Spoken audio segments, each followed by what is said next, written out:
했는데 갈수록 실력이 뒤처지는 것 같아 걱정이에요. 혹시 초등학교 교과서 본 적 있어요? 어려운 어휘가 너무 많아요. 학교에서는 어휘 개념을 하나하나 설명해 줄 시간이 정말 부족하잖아요. 그럼 어떡하죠? 내 아이의 어휘만큼은 내가 책임져야죠. 어휘 공부의 정성. 초등어휘 3천, 초등어휘 5천. 검색창에 초등어휘 3천을 쳐보세요. 자려고 누웠는데 저스툰 지루한 지하철에 저스툰 자려고 누웠는데 지루한 지하철에 클래스가 타는 재미 저스툰 클래스가 타는 재미 저스툰 웹툰 웹소설은 저스툰 클래스가 타는 재미 저스툰 다시 날씬해지고 싶어! 다이어트 해야 하는데 좀 간단한 방법 없을까? 1522-6648 1522-6648 혹은 비타샵을 검색해주세요. 야, 이 부장! 네가 부장이면 땅이야? 뭐? 저 인간 저건 쟤 오늘도 술술 풀리고 안 먹고 회수 갔냐? 내일도 신체 상태로 출근하겠구만. 아유. 고려생활건강 술술 풀리고 음주전 한포가 당신을 지켜드립니다. 특허받은 천연 유래 성분 숙취 해소제 술술 풀리고를 은하계 최저가로 딴지마켓에서 만나보세요.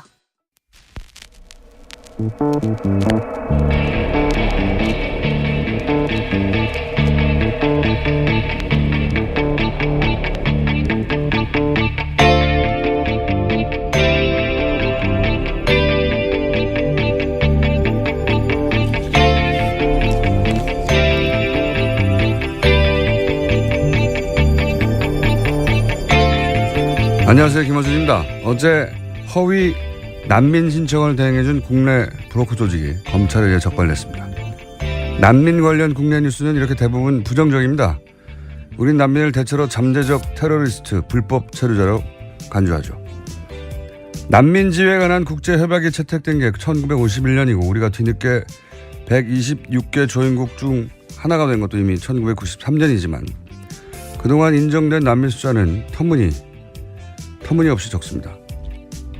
작년 한 해 우리가 전 세계에서 받아들인 난민 총합이 100명이 안 되고 그나마 가족 재결합을 제외하면 60여 명. 참혹한 내전을 겪은 시리아는 1명입니다. 독일이 작년 한 해 수용한 난민이 28만 명. 스페인이 작년 17,000명 난민 수용을 약속했다. 실제 1,100명에 그치자 올해 초 우리 집이 당신들의 집이다라는 구호와 함께 바르셀로나에서만 30만 명이 시위를 했죠. 더 많은 난민을 수용하라고. 이 차이는 어디서 오는 걸까요? 독일이 시리아에 빚진 게 있는가? 오히려 시리아는 6.25 때 우리나라를 지원했던 국가입니다. 빚은 우리가 있죠. 그럼 돈 때문인가? 우리 경제가 독일의 28만 분의 1은 아니잖아요. 스페인보다 우리 GDP, GNI가 더 앞섭니다. 그렇다고 지리적 문제인가? 우리 인접국 난민도 우린 잘 안 받습니다. 이 차이는 어디서 오는 것인가? 우리도 세계 일부라는 연대의식 자체를 배우지 못한 것인가? 우리 스스로를 여전히 약소, 변방국이라 여기는 왜소한 자의식 때문인가? 나만 살면 된다는 정글 자본주의의 당연한 결과인가? 뉴스공장은 앞으로 이 질문을 끊임없이 던지고 그리고 그 답을 함께 찾아가 보겠습니다. 김원준 생각이었습니다.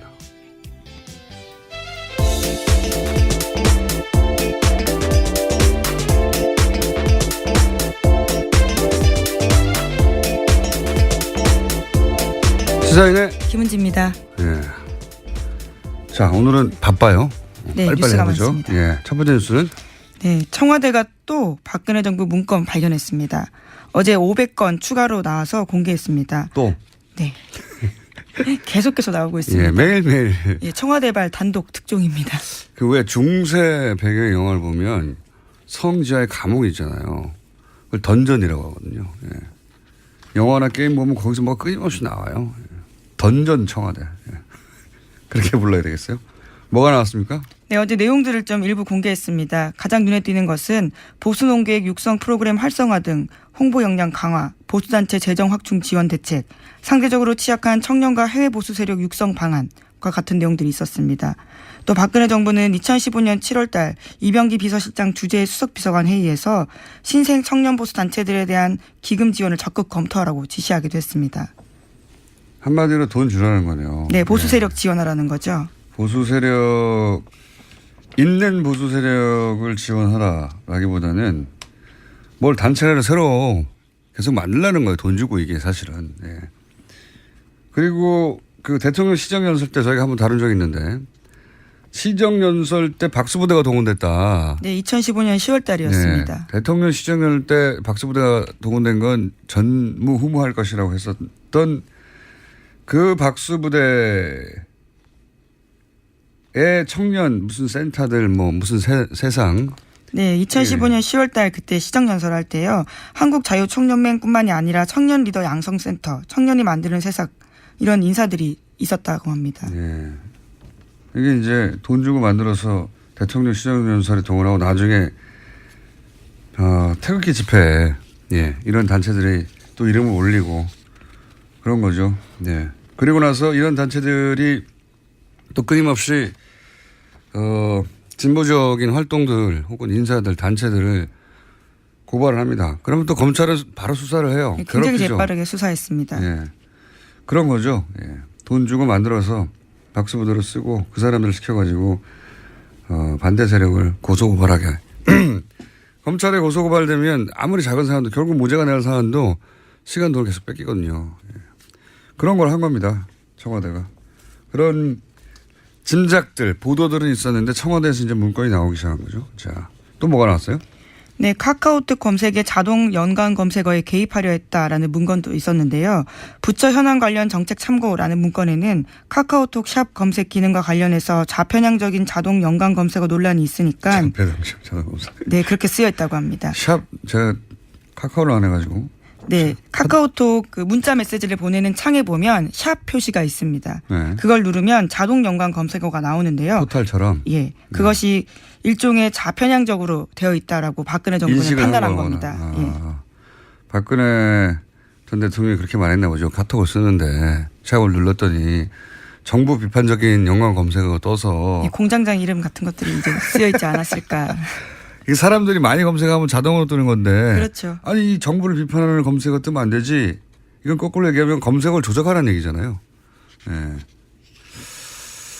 향후 포털 검색어 이거 한번 반드시 들여다볼 필요가 있다. 저는 그렇게 생각합니다. 네, 관련해서 포털 관련 내용도 있는데요. 포털 뉴스 서비스의 사회적 책임 강화 방안이라는 언급도 있습니다. 여기에는 언론사로서의 위상 부여 여부와 포털의 수익 환류 제도와 추진 검토, 일종의 포털을 손보겠다라는 뜻으로도 해석할 수 있는 부분입니다. 그렇겠죠.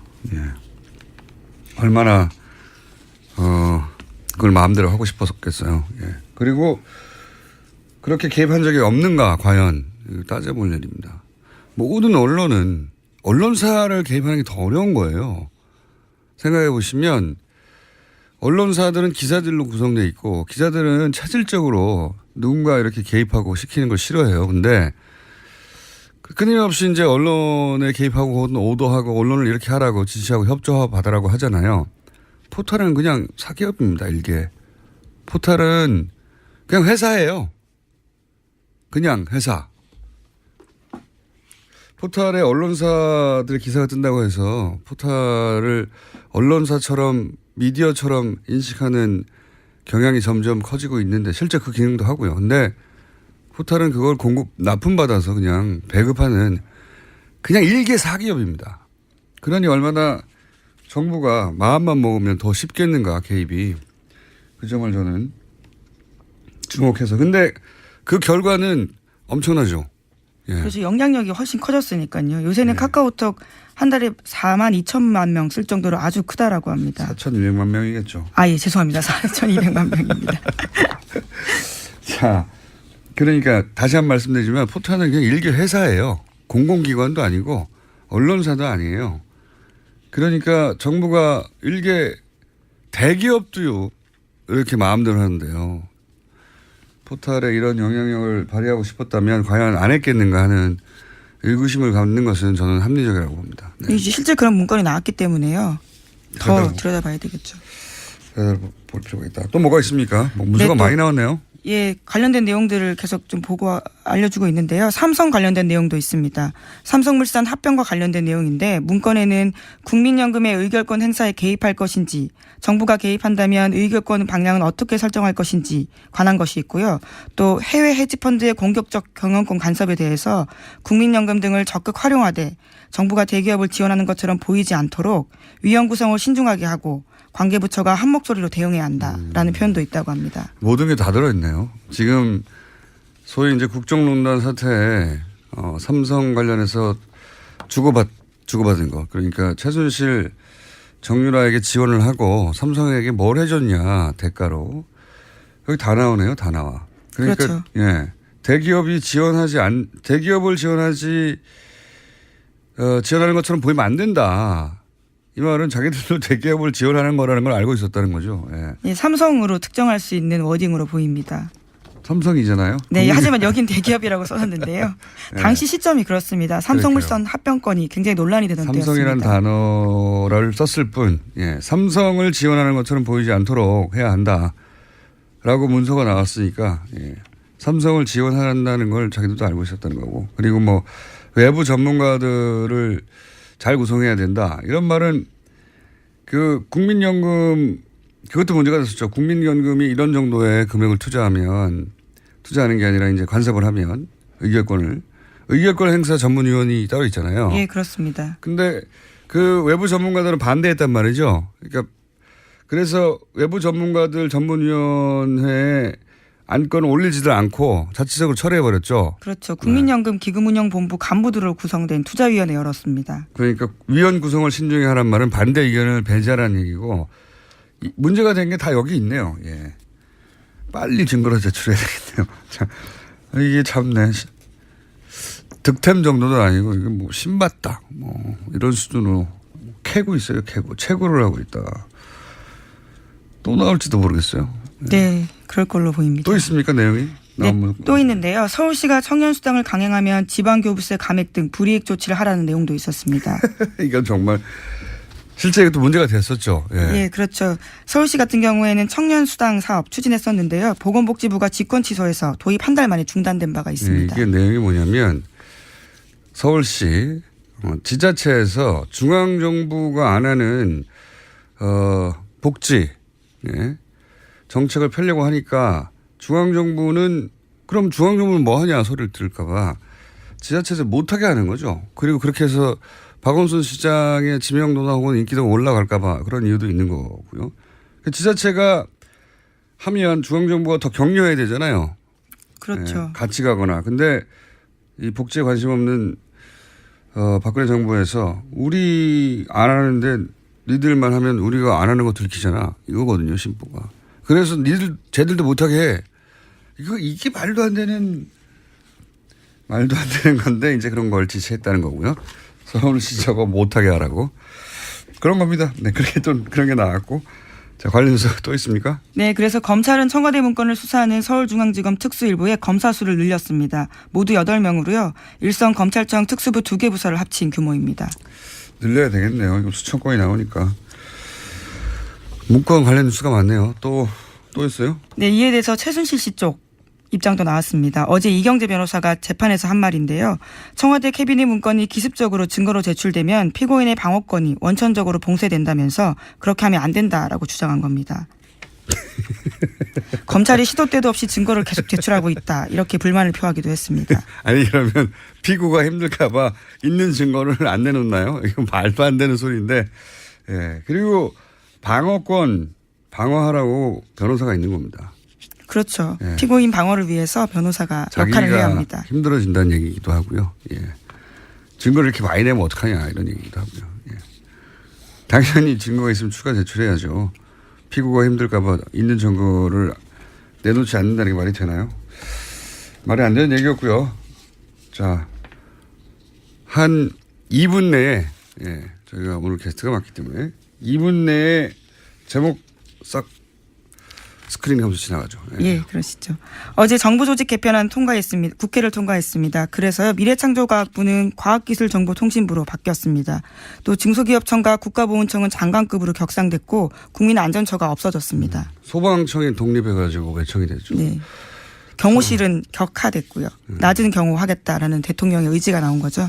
소방청 독립된 사안은 사실 한번 따로 다룰 만한 일이어서 저희가 조만간 인터뷰를 발의한 이재정 의원을 한번 해볼까 합니다. 자, 다음 뉴스는요. 예, 방산비리 관련된 소식 계속 전해드리고 있습니다. 하성룡 항공우주산업 대표, 그러니까 카이 대표가요, 2012년 새누리당 대선 후보 경선 때 박근혜 후보에게 거액의 정치 후원금 냈다고 경향신문이 아침에 보도했습니다. 네.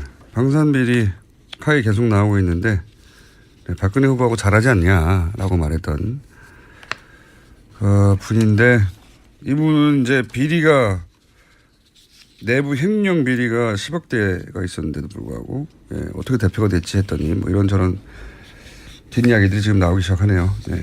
네, 그래서 어제 사임했습니다. 대표이사에서는요. 그리고 또 검찰은 하 사장의 측근인 사임방, 속칭 사임방이라고 하는데요. 핵심 임원들을 소환 조사하기 시작했습니다. 소환 조사 해야 되겠죠. 예. 또 네, 감사원은 FX 사업의 감사 기간을 한 차례 또 연장했습니다. 이례적으로 3차례나 연장했고요. 애초에 20일 예정돼 있었던 감사를 100일 넘겼습니다. 이것도 굉장히 큰 사업이거든요. 차세대 사업. 조 단위로 들어가는 사업이고 감사를 제대로 하자면 잠사할 게 정말 많을 거예요. 예. 이게 10조 단위가 넘어가는 사업이라 뭔가 돈이 100억대가 새도 잘 보이지도 않는 사업이에요. 그런데 몇백억씩 샜겠죠. 그리고 그 새는 곳이 다 국내도 있지만 해외도 많아요. 해외로 돈이 나가는 사안까지 체크하려면 감사 기간이 길어지겠죠. 예. 하나 정도 더 하고 지나갈 것 같습니다. 네, 판사 블랙리스트 의혹 규명을 요구하면서 현직 부장판사가 사표냈습니다. 최한돈 인천지법 부장판사인데요. 전국 법관 대표회의에서 판사 블랙리스트 등 조사하기로 한 현안조사위원장이었는데요. 이번에 사표를 낸 겁니다. 그렇군요. 이 사안은 저희가 현직 판사님 한 분을 저희가 3부에서 현직 판사, 전직 판사들은 저희가 국회의원이나 또는 백수로 계시는 이정열 판사님이나 아니, 사무장이신데요. 판사로 나와서 변호사를 안 하면 백수라고 쳐야 됩니다. 네, 어쨌든 많이 모셨는데 현직 판사를 저희 라디오에 모시는 건 처음입니다. 굉장히 이례적인데 차성한 판사님을 저희가 3부에서 모시기로 하겠고 오늘은 여기까지 하겠습니다. 자, 인사하기 전에 미니 인터뷰. 원래 저희가 금요일에 쇼미더머니 안원구 전 대구청장님과 함께 하는 쇼미더머니 시간이 있는데 지금 이제 안민석 의원하고 유럽에 가 계시거든요. 예. 그 비자금 추적 때문에. 그래서 미니 인터뷰를 짧게 하려고 이렇게 급하게 달려왔습니다. 여기까지 아주 시사인의 김은지였습니다. 감사합니다. 자, 이미 연결돼 있군요. 예. 최순실 해외 도피 재산 추적을 위해서 유럽을 방문 중인 우선 왜 안민석 의원님을 연결하죠? 안원구 전장님 얘기인데 안민석 의원님이 지금 잠시 연결돼 있습니다. 안녕하십니까? 네, 대한민국 정치인 최초로 리텐슈테인 조세 피난국이죠. 네네. 리텐슈테인을 방문한 안민석 의원입니다. 리텐슈타인입니다, 의원님. 슈테인이 아니고. 리텐슈테인. 네, 알겠습니다. 어쨌든 방문하셨군요. 굉장히 소국이죠. 지금 현재는 어디 계십니까? 지금 헝가리에 와 있고요. 아, 헝가리요? 제가 리텐슈테인 이야기를 드린 이유는 여기서 이제 금융감독원 담당자를 만났는데요. 리텐슈타인에 전 세계에 블랙머니가 아주 숨겨져 있는 유명한 조세 피난국으로 알려져 있는데요. 도대체 어떤 나라일까 참 궁금했거든요. 조그만 왕국이죠. 왜 그렇게 어떤 국가 정책으로 이렇게 독재 국가라든지 그 돈 많은 부자들의 그 돈을 또 검은 돈을 숨겨주고 있을까, 그런 것들에 대한 설명을 쭉 들었는데 재미있는 것은 앞으로 우리나라 정부 차원에서 예를 들면 이제 금융감독원이나 검찰에서 또 국세청에서 우리나라 사람들 관련한 금융 자료를 요청하면은 어떤 정부 당국 대 당국 차원에서 자료를 공개할 수 있다. 예. 그런 이야기까지 듣고 왔습니다. 아, 그러시군요. 방문해서 대표적으로 뭐 여러 번 방문하셨지만 이번 방문에서는 주요하게 어떤 일을 하셨습니까? 두 가지인데 첫째는 최순실 은닉재산 추적 이제 기존에 쭉 해왔던 거죠. 제가 이번에 4번째 독일을 왔거든요. 예. 이 최순실의 독일의 은닉재산을 추적을 지속적으로 하는 것 하고요. 두 번째로는 이 최순실 은닉재산의 최초의 뿌리 출발점으로 추정되는 그 박정희 비자금의 존재 이것에 대한 단초를 얻기 위해서 왔는데요. 독일 프랑크푸르트에서 난 교포에게 아주 그 흥미로운 제보를 받았어요. 작년에 최순실 씨가 한국 들어오기 바로 직전이었던 것 같아요. 자기 식당에 최순실 정유라 애기 그리고 보모 요렇게만 또 운전기사 요렇게만 밤 늦은 식당 문 닫을 시간에 와서 지금 스위스를 다녀오는 길인데 밥을 달라는 식사를 달라는 이제 요청을 받았다. 아마 자기 생각으로는 지금 보니까 스위스 은행을 다녀오는지 않았나 그렇게 의심된다. 그러한 이제 제보도 받았고요. 또 1976년도에 박정희 시대죠. 박정희 시대에 스위스의 외환은행 사무실이 개소됐다는 그런 이제 그 현지 교포은행가의 제보를 받아서 쭉 이제 추적을 했는데 사실로 확인됐고요. 마침 이번에 스위스 쭈리히에서 그 외환은행 사무소가 있던 그 건물을 이제 확인을 했어요.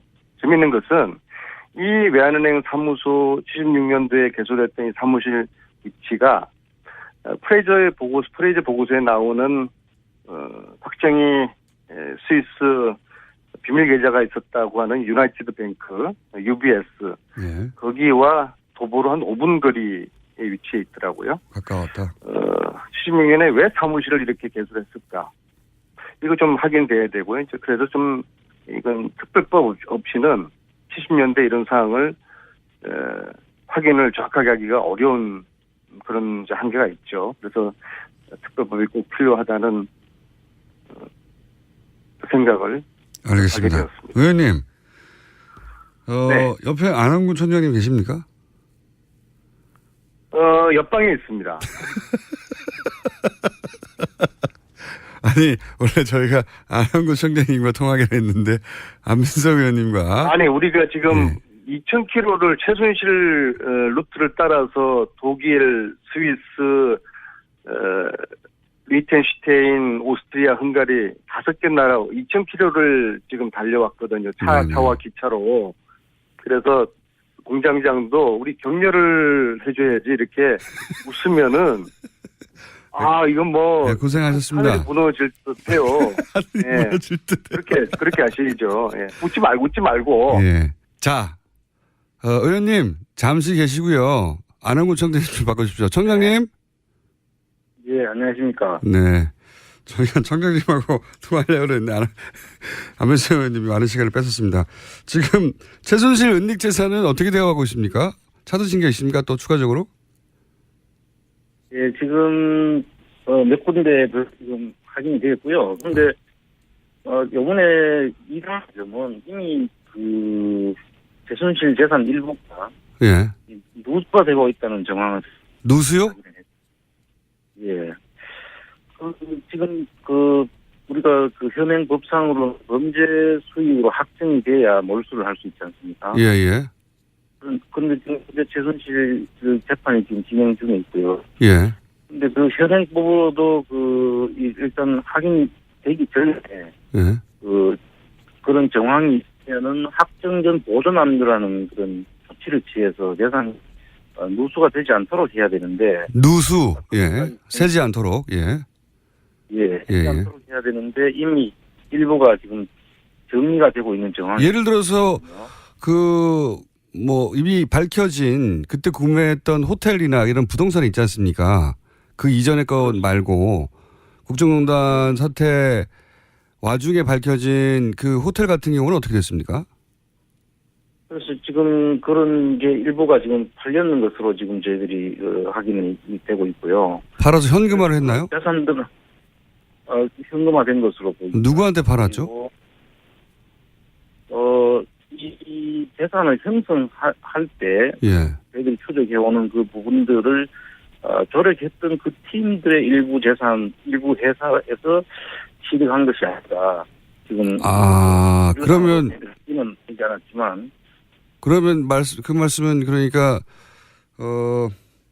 페이퍼 컴퍼니가 중요한데 많이 등장했는데 그 페이퍼 컴퍼니가 다시 최순실 씨 부동산을 사는 것처럼 해서 가져갔나요? 그렇습니다. 사는 주체들은 이 재산을 형성하는 과정에서 도와준 세력들이죠. 그러면 최순실 씨가 도로 가져간 거 아닙니까? 이름만 막 바꿔서? 뭐 그렇게도 볼 수 있죠. 그래서 이제 정확한 내용은 일단 조사를 좀 더 해봐야 되겠지만 그렇게 지금 추정이 되고 있습니다. 아하, 최순실 재산이 정리되고 있는 와중인 거군요. 그러니까. 네, 안 국장님, 저희들이 받았던 제보 하나를 소개를 해드릴 것 같아요. 독일에 있는 동포 여성분이요. 네. 이런 제보를 저희들에게 합니다. 잠깐만요, 의원님. 이거 굉장히 중요해서 혹시 미리 잘 정리한다는 말씀하실 내용 아닌가요? 방송에 나오시려고 미리 이야기인데요. 아직 정리 안 된 채 터뜨리신 거 아닙니까? 아니요, 재산 처분하고 비슷한 이야기인데요. 저희들이 받은 제보가 프랑크푸르트의 안 여사라고 하는 분이 자기가 최순실에게 월급을 받고서 어떤 그 가게에서 일을 하고 있다. 네. 그런 제보를 해서 그 안 여사를 찾아가라. 그래서 이제 저희들 쭉 추적해서 그 이제 근무를 찾았는데 그 안 여사가 근무했다는 그 근무는 이미 다른 회사가 들어섰어요. 그래서 아마 페이퍼 컴퍼니를 이용해서 어떠한 사업을 했던 것으로 생각되는데 이 방송을 들으시는 독일 프랑크푸르트에 계셨던 안 여사라고 하시는 분요. 이미 지금 귀국을 했습니다. 국내 한국에 계실 걸로 추정되는데요. 안 여사님은 저희들에게 연락을 해주시면은 최순실의 또 페이퍼 컴퍼니 한 부분을 정확하게 밝힐 수가 있습니다. 알겠습니다. 방송을 지금 스피커로 쓰시는 거군요. 지금 방금 제보자를 찾는. 알겠습니다. 다시 의원님 들어가시고요. 다시 안홍구 청장님께 한두 가지 여쭤보겠습니다. 네.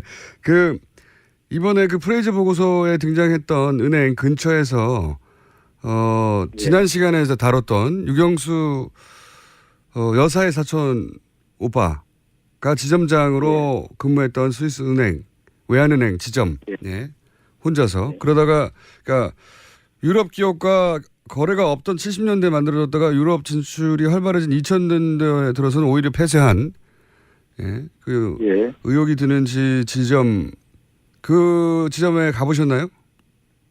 예, 그 위치를 아까 안 의원님 말씀하신 그 5분 거리에 있다고 하는. 스위스 유니온뱅크와 그 크레딧 스위스 은행이 같이 있거든요. 같이 있는데 거기서 한 5분 거리 정도 남짓한 거리에 있는데 그 건물들이 그 엄청난 우리나라로 치면 명동과 같은 그런 비싼 곳이에요.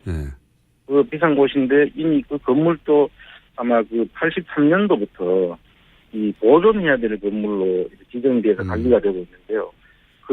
그곳에 그 비싼 곳에 스위스 사무소가 있었더라고요. 거래도 없는데. 당시에는 우리나라 거래가 전혀 없는데 그만한 돈을 거기에 투입할 이유가 있었는지와 또 정작 지금은 우리나라 기업들도 일부 있고 거래가 있습니다 한데도 지금 그 폐쇄를 했거든요.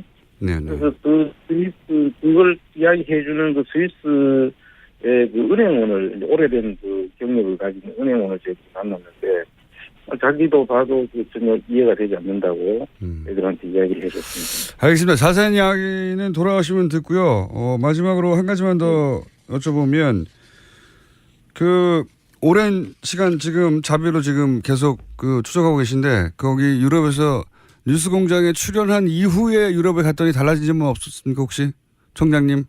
많이 달라졌죠. 어떻게 달라졌습니까? 여기 와서 놀란 게, 예. 호수공장 신도들이 참 많더라고요. 팬이라고 해서.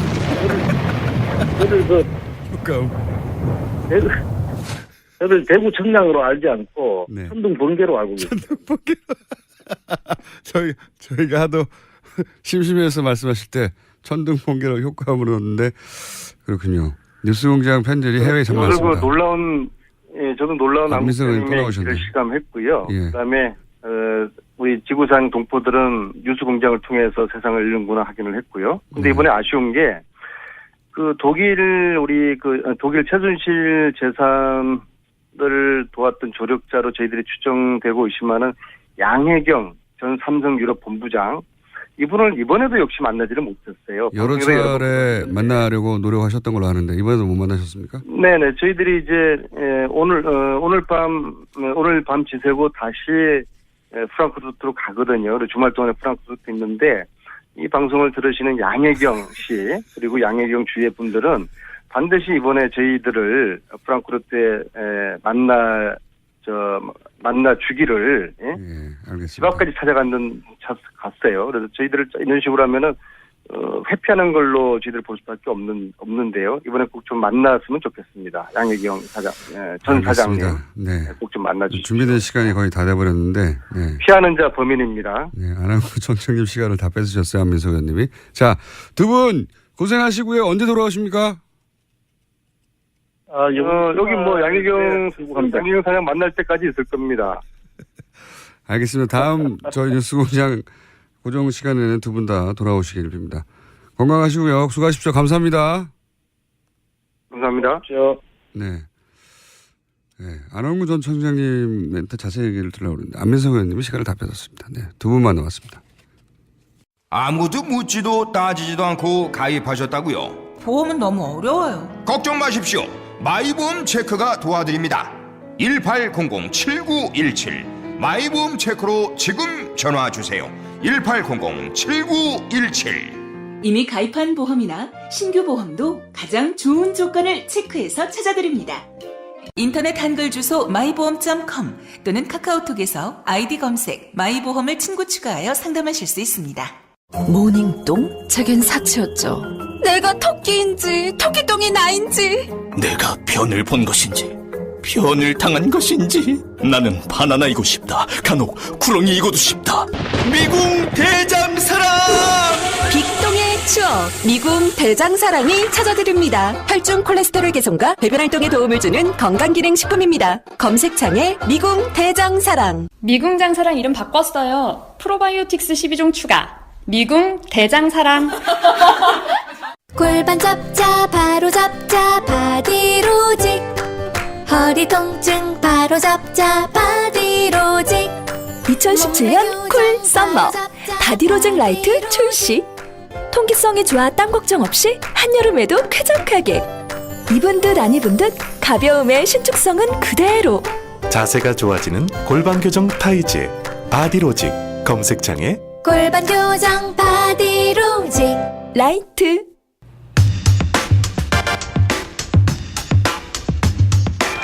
요즘 연일 문건이 청와대로부터 나오고 있습니다. 특종을 청와대가 계속하고 있는데요. 자유한국당은 박수현 청와대 대변인을 고발했습니다. 자, 여야 이 문건에 대한 입장이 다른데 저희는 여야 입장이 아니라 전문가의 입장을 한번 들어보려고 이소현 기록학회 회장님 스튜디오에 모셨습니다. 안녕하십니까? 안녕하세요. 예, 기록학회도 있군요. 기록학회하고 기록관리학회 두 학회가 양대학회라고 일컬어지고 있습니다. 하는 일은 똑같나요? 기록학회는 저는 문헌정보학 전공한 사람이지만 역사학 전공하신 선생님들이 좀 많이 계시고 기록관리학회는 문헌정보 쪽 선생님 많이 계시고. 예. 알겠습니다. 양대학회 중에 한 군데 회장님을 저희가 스튜디오에 모시는데 자 이제 이거부터 여쭤볼게요. 이런 기록물에 대한 경험과 사례를 많이 들어보실 테니까 청와대에서 이전 정부의 문서도 계속 나오잖아요. 이거 가지고 이제 처음에는 의인이 남긴 것이다. 그렇게 생각하는 사람들도 꽤 있었는데 그러기에는 너무 많은 문서가 너무 여러 곳에서 계속 나와요. 이걸 가지고 그래서 무슨 음모론적인 차원에서 접근하는 사람들도 있고요. 이렇게까지 많이 남길 수가 있는가라는 사람들도 있는데 우선 기록물을 많이 다뤄본 분으로서 이럴 수도 있습니까? 이런 사례들이 있어요? 공공기관에서 예전 문건들이 막 나온다든가. 서울시에서 서울시청사 레노베이션 하면서 직원들이 다 임시공간으로 옮기고 나서 기록연구사하고 학예연구사 서울역사박물관 학예연구사 2명이 2인 1조로 이제 전체를 턴 적이 있는데 조선 총독부 시절 문서부터 나왔습니다. 조선 총독부 시절. 1933년 조선 하천조사연표부터 나왔어요. 그러니까 사무실마다 캐비넷 같은 것들이 항상 거기 있지만 항상 거기 있어서 벽처럼 보이는 가구가 하나씩 있는 거예요. 그렇게 그게 하나 있었고 그래서 세종시로 이제 공공기관 이전할 때는 아예 작정을 하고 이관하는 곳에 이제 이때는 중앙부처 중심으로 처음에 그 기록물 관리 연구사들이 다 배치가 된 상황이었으니까 이런 걸 다 알고 다 사무실 직원들 이사한 다음에 다 털어갖고 또 엄청난 거 많이 찾아냈죠. 아하. 이거는 흔한 일은 그러니까 매우 드문 일은 아닌데 이제 이 사실에서 우리가 알아야 될 것은 근데 이제 기록연구사들이 매년 일을 제대로 했다면 이게 매년 털어졌어야 되는 거예요. 아하. 처음 갔을 때 터는 거고 그다음에 매년 터는 거고 예를 들어서 부산시 교육청에서 2010년에 재헌의회 의사록이 나왔거든요. 그게 부산에서 나왔다는 거죠. 재헌의회 때. 예. 그러니까 1948년도 재헌의회 의사록이 국회기록보존소에는 없었는데 부산시 교육청에서 나왔단 말이에요. 그거는 이제 부산시 교육청에 기록연구사가 배치가 돼서 문서고랑 이제 이런저런 공간을 다 털어보니까 뭐가 나왔는데 이제 왜 거기 갔는지는 아무도 모르죠. 또 국회 직원이 뭐 6.25 때 정도에 그걸 들고 피난 갔다가 관공서 어딘가에 맡겼는데 그 건물이 뭐 이렇게 저렇게 기관이 옮기면서 교육청에 관할이 됐다. 이런 시나리오가 좀 가능한 상황이죠. 그러니까 지금 그 박근혜 정부 막바지에 문서를 대량으로 파쇄해서 그러니까 청와대 전 직원이 익명으로 이런 인터뷰를 했거든요. 우리가 다 파쇄했기 때문에 남아있을 리가 없다. 말도 안 되는 얘기죠. 저 같으면 가만히 있을 것 같아요. 네. 범죄 사실을 스스로 인정한 경우이기 때문에. 그러니까요. 자기들이 다 없애버렸는데 어떻게 남았지? 그러나 이런 사례는 굉장히 많다. 그러니까 아니 근데 그거는 처음으로 연구사가 배치돼서 털었을 때 이제 오래된 문서가 나오는 거고 연구사가 배치된 다음에는 이게 원래 학자들 사이에 제가 학문적 용어를 애써 보겠습니다. 네.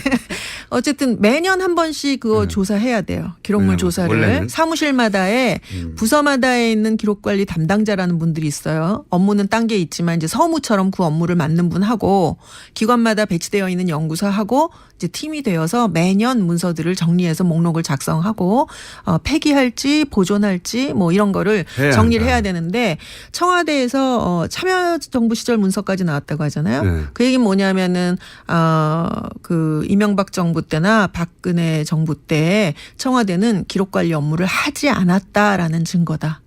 저희는 그렇게 받아들이고 있습니다. 전문가들이 볼 때 이거 일을 안 했구만 이렇게. 했다고 볼 수가 없어요. 그런데 지금 방금 말씀드렸지만 우리가 다 파기했는데 있을 리가 없어 라는 말이 이게 자기들이 불법을 한 걸 인정한 거 아닌가 싶은 생각이 드는데 맞지 않나요? 그러니까 약간 저는 좀 이해가 저라면 끝까지 말 안 할 것 같은데요. 이게 지금 공무원들이 업무를 수행하다가 뭐 벌을 받을 수 있는 그런 어떤 규정이 많지 않은데 기록물 무단 폐기만은 그래요? 굉장히 큰 벌을 받게 돼 있어요. 대통령기록법에 따르면 대통령 기록물을 무단으로 파기하고 은닉하고 유출하고 막 이러면은 그 7년인가요? 제가 어디 적어놨는데 엄청난 벌을 받게 돼 있는데. 그러니까 이게 상충되는 주장을 하는 거네요. 그렇죠. 우리가 대통령 기록물을 다 파기할 수 있을 리가 없어. 그거는 라는 주장도 하나 있는 거고 또 하나는 대통령 기록물을 그렇게 공개하면 어떡해 이런 주장을 동시에 하는 거 아닙니까? 공개하면 안 된다는 주장을 크게 하기 위해서 말하면 안 될 내용을 말하지 않았나라는 생각이 좀 듭니다. 그러니까요. 파괴했다면은 대통령 기록물을 파괴했다는 걸 인정해버리는 게 되는데. 그렇죠. 그래서 저희가 있을 리가 없다는 말을 하다 보니까 그죠. 엊그제 저희가 이제 그 기록학회하고 투명사회를 위한 정보공개센터, 알권리연구소, 한국기록전문가협회 이렇게 네 단체가 국회에서 기자회견문 발표했는데 거기 요청하는 것 중에 하나가 이 무단 폐기했다는 직접 증거가 나왔으니까 수사하고 고발하라. 고발하라. 그게 저희 요구 사항입니다. 이거 무단 폐기 굉장히 중요한 문제죠. 그렇군요. 그것도 범죄 사항이군요. 지금 이제 남아있는 문건들의 내용들이 이제 지금 각종 국정농단의 증거물로 쓰여질 수 있을 것 같다는 얘기도 한편으로 나오지만 또 한편으로는 파기했다는 사실 자체도 고발 내용이 고소 내용이 되는군요. 예, 네. 저희 요구사항이 3개였는데요. 첫째는 이번에 발견된 기록들도 마찬가지고 황권한대행이 이제 위임받아서 지정한 기록도 저희는 그거는 법에 근거가 없는 무리한 정도가 아니라 글쎄 법의 취지에 맞지 않는 잘못된 해석이라고 생각하고 있어요. 그 자체 지정해서는 안 된다고 보는데 그 기록까지 포함해서 이 모든 걸 다 공개하라라는 게 첫 번째 요구사항이었고요. 두 번째가 무단 폐기 조사해서 처벌하라. 세 번째는 이 이관 전반적인 진행되는 내용에 대해서 조사해서 또 조사하라. 이게 세 가지가 요구사항입니다. 되지 않았다 아예. 예, 이게 지금 지난 10년 동안 대통령기록법은 여러 가지 정치적 전쟁 상황 그렇죠. 속에서 아주 너덜너덜해졌는데 이번 일이 아주 뭐 총체적으로 난맥상을 다 보여주는 그런 일이라고 생각하고 그럼 있습니다. 지금 청와대가 자체적으로 이건 공개도 되고 이건 공개할 수 없고 뭐 이렇게 구분 작업을 진행하고 있는 것 같아요. 네. 그중에 일부는 이것은 지금 재판 진행 중인 사안으로 연결되니 검찰에 넘기기도 하고 이런 행위 전체를 지금 야당에서는 불법으로 보고 있지 않습니까? 학회에서는 어떻게 보고 있습니까? 이 대통령기록법의 1조의 법의 목적을 보면 국정 운영의 투명성과 책임성을 위해서 이 법을 제정했다라고 돼 있어요. 지금이야말로 박 전 대통령의 책임을 물어야 할 때인 거죠. 마침 또 법적 책임을 묻는 지금 단계에 와 있고요. 그러니까요. 근데 거기서 굉장히 중요한 단서가 되는 내용들이 나왔다는 거죠. 그걸 이제 공개도 여러 차원이 있죠. 완전히 국민들한테 이 또 학회장 같지 않은 말이라고 하시겠지만 까버릴 수도 있는 거고. 아니면은 뭐 그 단계로 털어서 깐다. 그렇죠. 털어서 깔 수 있는 거고. 그 다음에 뭐 법원에만 제출한다고 하는 거는 완전 공개하는 거랑은 또 아니죠. 별개의 문제죠. 그렇죠. 그러니까 지금 또 뭐 완전히 다 유출한 것처럼 주장하고 있지만 사실은 일부 법적 검토를 통해서 공개해도 상관없다고 자기들이 판단한 거를 열고 나머지는 이런 게 있다라고 이야기한 거지. 이거 유출이라고 말할 수는 없단 말이에요. 그러니까 이런 문제에 대해서 근데 이거를 이제 그러나 만약에 모든 게 다 정상적인 상황에서 저희가 보기에 이것은 대통령 기록을 보호해야 되는 상황이다라고 보는 입장에서 이런 일이 벌어졌다면 이런 거는 좀 법의 취지를 생각해서 보호할 건 보호해달라고 요청하는 기자회견을 저희가 했을지도 거꾸로. 모르겠어요. 네. 그러나 이번 상황은 박 전 대통령이라고 하는 분이 아주 특별한 대통령이잖아요.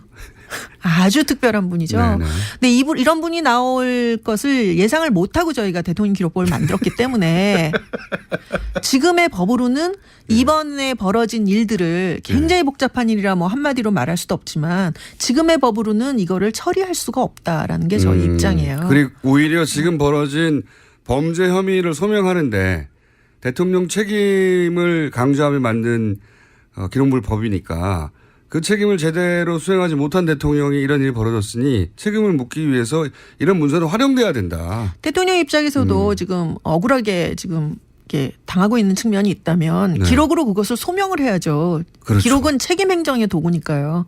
그런데 그걸 그걸 무조건 안 보여주려고 한다거나 그것을 이런 식으로 발견했다고 얘기했다고 해서 막 고발하고 이러면 그분들이 만약에 지금 자유한국당이 이제 박수현 대변인이랑 고발했잖아요. 그분들이 만약에 문서 세단기 이용해 갖고 수십 대를 이용해서 파기했다 이런 이야기가 나왔을 때 그 고발도 하고 그렇죠. 이 고발도 하고 그러니까. 그럼 저희가 참 저분들이 기록에 대한 인식이 있으시구나 이렇게 생각해 드릴 수가 있지만 좀 그런 거는 일체 모른 척 하다가 이날 이때껏 벌어졌던 일들을 다 모른 척 파쇄한 하다가 거는 박수 치는 거와 마찬가지로 그리고 내가 파기했다. 심지어는 내가 다 파기했는데 발견했을 수 있을 리가 없다. 라고 말해놓고 이런 말을 해놓고서 이거 고발하는 거는 뭐지 이런 생각 좀 하게 되죠. 뭘 감추고 싶은 거지 이런 생각하게 되죠. 회장님, 네. 저희 방송하고 잘 맞으시는 것 같은데요. 잘 맞는 것 같아요. 목소리도 그러시고. 아하, 그렇군요. 아주 잘 이해가 되고 있습니다. 이런 건 어떻습니까? 지금 만약에 나온 문서 중에 일부를 아예 인터넷에 공개해서 우리가 볼 수 있게 만든다. 이런 것도 가능합니까? 근데 이제 그게 하려면은 할 수도 있겠다 싶은데 이제 저라면 이제 그렇게 권하지는 않을 것 같아요. 이게 지금 발견된 게 처음에 300건 정도였을 때는 모르겠는데 이게 지금 수천 건에다가 앞으로 또 뭐가 더 나올지 모르는 상황이란 말이에요. 그중에 일부 제가 말하는 건 전 국민이 알아도 되겠다 싶은 내용. 저도 궁금하거든요, 사실. 공개를 할 수도 있겠죠. 있습니까? 그러니까 공익적인 목적이라든가 또는 자료를 무조건 숨기는 게 자료에 관한 그 자료를 보관하고자 하는 사람들의 정신이 아니잖아요. 나중에 결국 그렇죠. 활용하려고 하는 것이고. 모든 기록은 전국적으로 공개할 것이 아니라면 굳이 생산해서 관리할 이유가 없다고까지 말할 수 있죠. 결국은 그러니까 나중에 보려고 하는 건데. 지금 문제가 되는 지정기록 제도조차도 이게 뭐 영원히 숨겨두겠다고 영원히 보호하겠다는 제도가 아니라 좀 꺼림칙한 기간 동안에는 가려줄 테니 그거 믿고 많이 생산해라라는 제도예요. 그러니까 그렇죠. 공개를 전제로 한 거죠. 예전에는 정권 바뀔 때만 다 없애버렸기 때문에. 그렇죠. 대통령 만약에 정권이 바뀔 게 염려돼서 꺼림칙하다면 법으로 보호해 줄 테니 문서를 많이 생산해서 차후에도 역사의 기록으로도 참고하고 다음 대통령도 이 회담 때 혹은 이 협정 때는 이런 과정이 있었구나 참고하라 이런 목적 아닙니까? 그렇죠. 문서가 보물이라서가 아니라. 그렇죠. 그런데 지금 제가 이제 이 질문을 드리는 이유는 뭐냐면 국정농단과 관련된 일들은 저희 그 일반 국민 모두가 사실은 관계자거든요. 그렇죠. 네, 촛불 집회에 나가서도 이 국면을 만들어내기도 했고, 그러니까 그거와 관련된 문서 일부는 당장 볼 권리가 있는 거 아닌가 우리가 일부는 뭐 대통령이 아주 비밀스러운 일을 했고 뭐 개인의 신상이 있다든가 그런 거 말고 저희는 사실 성형수술에 큰 관심이 없잖아요. 그런 건 기록물로 없겠죠. 근데 이제 저희가 어쨌든 이 국정농단 사태와 관련하여 그걸 초래한 문서들이 있다. 초래한 내용들. 그건 저희도 볼 권리가 국민이 볼 권리가 있다고 생각이 들거든요. 저는. 일단 뭐 공개하시는 분들 쪽에서는 뭐 공개 여부를 생각해 보실 수 있을 것 같고요. 학자적 입장에서 학자뿐만 아니라 전 국민은 정보 공개 청구를 할 자격이 있어요. 그렇죠. 공공문서에 대해서는. 그래서 이미 이 청와대에서 발견된 문서, 이 발견 문서라고도 부르고 캐비닛 문서라고도 부르는 이 문서들에 대해서 뭐라고 부릅니까? 저희도 캐비닛 문서라고 부릅니다. 다른 자료하고 같이 검색되라고. 캐비넷 문서. 캐비넷이라고 하면 안 나올까 봐. 그래요? 예. 근데 그 캐비닛 문서들에 대해서 이미 정보공개 청구를 했다고 제가 전해드린 게 두 주체가 이제 정보공개 청구를 했어요. 투명사회를 위한 정보공개센터가 했고 그다음에 그 송기호 변호사가 했다고 또 들었는데요. 그럴 법한 분들만 했네요. 그렇죠. 뭐 다른 분들도 다 할 수 있습니다. 굉장히 쉬워요. 클릭 몇 번이면 착 할 수 있는데 문제는 이제 그 청구를 받게 될 쪽이 아마 대통령 기록관일 것 같아요. 이관을 했다고 하니까.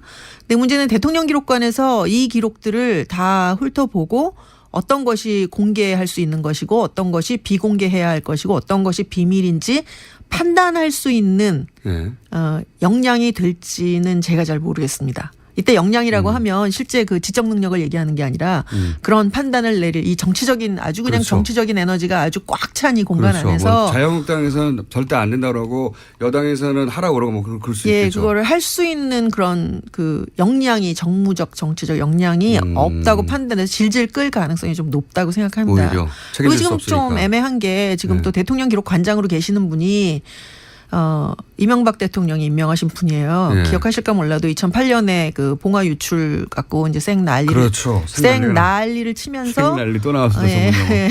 법을 대통령기록법을 또 한 번도 저는 큰 난리라고 하려고 그랬더니 생난리로 네네. 생난리를 근데 그게 대통령기록법에 뭐가 있냐면은 이미 대통령기록관으로 이관한 대통령기록을 좀 보호하기 위해서 대통령 기록을 이관하고 나서 전임 대통령이 임명한 대통령 기록 관장이 관장으로 임명이 돼갖고 그걸 보호하는 책임을 지도록 돼 있는데 2008년에 봉화 유출을 핑계로 바꿔버렸어요. 임상영 관장님이라고 노 전 대통령이 임명한 관장을 고소해서 고발해갖고 결국은 뭐 무죄 판명이 났죠. 내쫓은 다음에 그 이명박 정부 청와대에서 행정관으로 일하시던 양반이 이제 대통령 기록 관장이 됐는데 그 이후로 지금 8년째 관장으로 계세요. 아, 그런 또. 그러니까 이게 정치적 입장이 개입되지 않다고 볼 수 없죠. 그분 그렇기 때문에 이분이 황교안 권한대행에게 지정 권한을 위임한다라고 하는 결정을 그렇게까지 무리하게 내리게 되는 근거가 아닐까라는 생각을 하게 됩니다. 그런 학자들은 그런 추정할 수밖에 없다. 왜냐하면 이렇게 무리한 걸. 그렇죠. 그렇죠. 왜냐하면 그 위임의 근거로 들었던 법조항이 예. 대통령기록법의 2조예요. 근데 예. 2조를 보면 대통령 기록을 생산하는 대통령에는 당선자와 대통령과 권한대행이 있다라는 조항인데요. 예. 그 조항을 굉장히 무리하게 권한대행이 대통령의 기록도 지정할 수 있다라고 판정 내린 거라 저희는 공식 비공식 경로를 다 동원해서 당시에 안 된다고. 안 된다는 성명은 뭐 이미 이따만하게 발표를 했고요. 이따만하게요? 이따만하게 예. 발표를 했고. 전문용어 굉장히 예, 죄송합니다. 현직 교수님이시고 네, 학회 학회에서요. 회장님이시고 그렇죠. 하지만 저희 방송한테 굉장히 잘 맞는 분이셔서 제가 보기에는 저희가 고정 코너를 만들어야 될 것 같다. 이 기록물이 맨날 유출되는 것도 아닌데 어떻게 고정 코너를 만들까. 매일 아침 7시 반에 와야 되나요? 근데 어쨌든 네. 법적 유권 해석을 법제처 해석을 받으라고 했는데 그 말도 안 들으면서 굉장히 무리하게 진행한 거예요. 알겠습니다. 오늘 여기까지 듣겠고요. 여야의 입장 말고 학자들 양대학회 회장님의 입장 이렇습니다. 이수연 기록학회 회장님이었습니다. 감사합니다. 맞습니다. 3부에서 뵙겠습니다.